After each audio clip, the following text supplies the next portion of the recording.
Jared Polin, FroKnowsPhoto.com, and this is your Photo News Fix.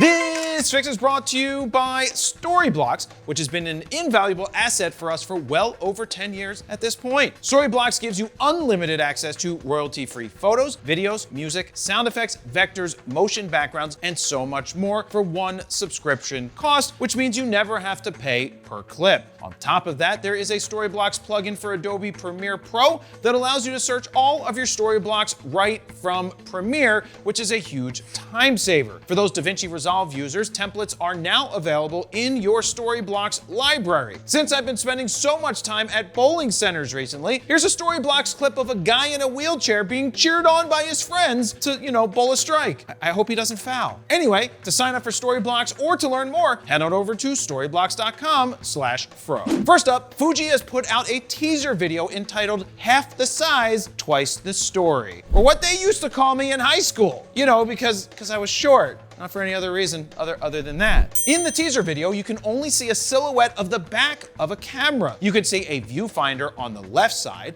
a top dial on the right side, the strap lugs, and a screen that says Provia. It's safe to say that this camera is going to be tiny. The current rumors say that the camera might have a half-size sensor, or maybe it's a half the size of a medium format sensor, and maybe it's full frame. Very doubtful. Or maybe it's half the size of Micro Four Thirds, which is dead, which means this will be even better, because it's half the size of Micro Four Thirds. Damn it. Now, half-frame cameras in the past would shoot exactly that, half a 35mm frame, thus giving you more, yet smaller vertical images on a single roll. It also allowed for a smaller footprint for a camera. Now, I find it interesting that there's a screen showing that film mode that you currently have set. People love Fujifilm simulations, so it's kind of cool to see them potentially leaning in on that visual representation of a film window from a film camera. Now, after saying half the size, twice the story, the video ends with "see you soon," which I guess means, well, we'll see you soon. What do you think this camera might be? Let me know down below.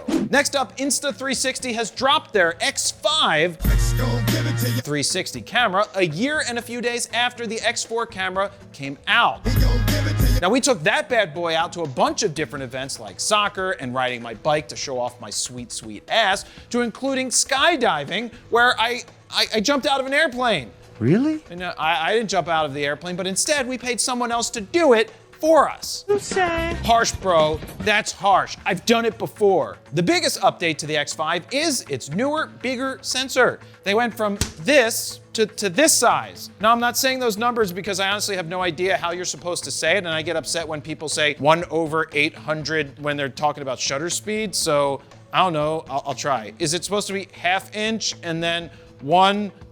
I have no idea. I don't know what the f it is. All you need to know is the sensor's bigger, which means it should be better in lower light. But personally, wish they used a bigger 1-inch sensor like they did in the Insta360 One RS, which is the one that I used for the last couple of years. You'll be able to shoot 360 video in up to 8K in 30p with improved performance and better noise reduction and processing in lower light. Now, I personally shoot most of my X4 videos in 5.7K, which chews up less space and allows the battery to last longer. Somehow they say you could squeeze up to 3 hours of battery life out of this bad boy, the X5, but that's all dependent on the frame rate that you're shooting at. For example, you'll get 135 minutes when shooting in 5.7K 30p. It's now waterproof down to 49 feet, which is a lot of feet. I had to look up what the feet sign was just to make sure it wasn't inches, because I confuse inches and feet all the time.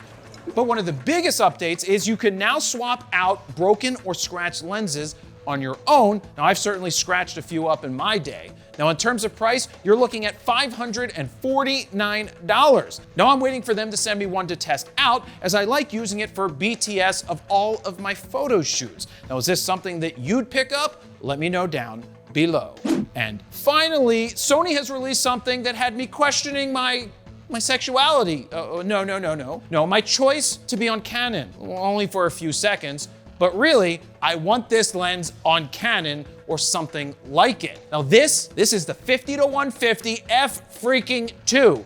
And guess what? I had my hands on it and I took it out into the real world, and you can check out the full 19-minute review at the link down below after the Photo News Fix. This is one of the most revolutionary, spectacular lenses I've ever seen or used. It's about the same length as the 70-200, but is chody like Hulk Hogan. And by Hulk Hogan, I mean Hulk Hogan. Brother. It weighs in at 2.9 pounds or 1,340 grams, whereas the 70-200 2.8 version 2 comes in at 2.3 pounds or 1,045 grams, so not that much less. The zoom throw is short and smooth. Like me, I'm short and smooth. Its internal zooming versus external has a 95mm filter thread, ka-chow, and cannot accept teleconverters. And thank God for that, because anyone trying to add a teleconverter to lenses like this should be spanked. Oh, it's getting warmer. Now, if you're wondering if it has IS built in, it does not, and that's not a deal breaker, as most Sony bodies have super solid IBIS built in to their bodies. This is a masterful lens that has the ability to replace 5 different lenses, in my opinion: a 50, an 85, a 105, a 135, and a 70-200. Now, personally, I wouldn't be replacing a 50 1.2, but the 135 1.8, it dead to me. You dead. Gone.